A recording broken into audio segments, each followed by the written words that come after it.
Good evening दोस्तों। आज हम देखेंगे छत्तीसगढ़ की नदियाँ एवं उनके प्राचीन नाम ट्रिक की सहायता से। तो सबसे पहले है शिवनाथ नदी, जिसका प्राचीन नाम है शूनी नदी या फिर शिवा नदी। देखो यहाँ से शिव और शिवा को कनेक्ट कर लेंगे और देखो यहाँ पर शिव के बिना क्या हो जाता है, पूरा संसार सूना हो जाता है। तो यहाँ से हम लोग याद कर लेंगे कि शिवनाथ के बिना, शिव के बिना पूरा संसार सूना। ठीक है। फिर है पैरी नदी को क्या बोलते थे, पयोधरा। ठीक है। तो देखो पैरी को कैसे धोएंगे, पैरी मतलब पैर। ठीक है। पैर को कैसे धोएंगे, पै की धारा से। तो ऐसे याद करेंगे, पैरी नदी पयोधरा। फिर है अरपा नदी का कृपा नदी। ठीक है। तो देखो अरपा और कृपा। ठीक है। अरपा और कृपा तो दोनों में रपा आ रहा है। ठीक है। तो वहाँ से हम लोग याद कर लेंगे। फिर है खारंग नदी को क्या बोलते थे, कुरंग नदी। यहाँ पर दोनों में रंग रंग आ रहा है। ठीक है। खारंग कुरंग। ठीक है। इसके बाद है कोटरी नदी, और जिसका प्राचीन नाम क्या है, परलकोट। ठीक।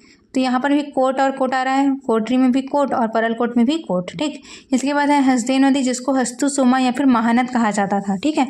अब यहाँ पर हम लोग महानद अगर आएगा तो हम लोग महानदी लगा देंगे, लेकिन महानदी नहीं लगाना है। ठीक है। हसदेव नाम का प्राचीन नाम क्या है, महानद। ठीक है। तो इसको कैसे याद करेंगे, देखो हसदेव में हस आ रहा है और हस्तु सोमा में भी हस्तु। ठीक है।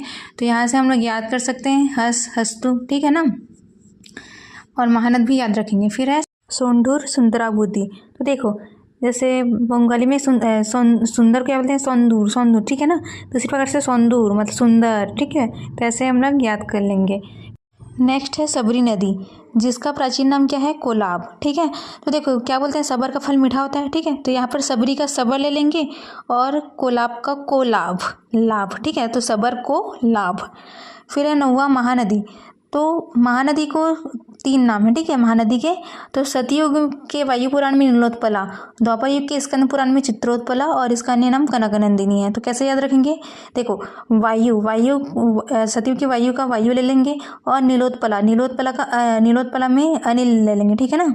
अनिल जोड़ लेंगे तो वायु का पर्यायवाची क्या होता है, अनिल। ठीक है। तो यहाँ से हम लोग रिलेट कर लेंगे कि वायु पुराण में क्या है, नीलोत्पला।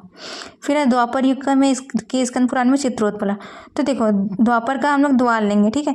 तो द्वार में क्या बना हुआ है, चित्र। ठीक है। द्वार में क्या बना है, चित्र। और इसका अन्य नाम क्या है, अन्य नाम कनक नंदिनी। ठीक है। तो इसको याद कर लेंगे। नेक्स्ट है इंद्रावती, जिसका प्राचीन नाम मंदाकिनी है।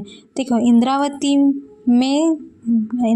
मंदाकिनी कैसे याद रखेंगे, तो इंद्रावती लेंगे, मंदाकिनी में म को में कर देंगे। ठीक है ना। और दाकिनी दा का झा, तो इंद्रावती में झांकिनी। ठीक है। इंद्रावती में झांकना नहीं है, इंद्रावती में झांकिनी।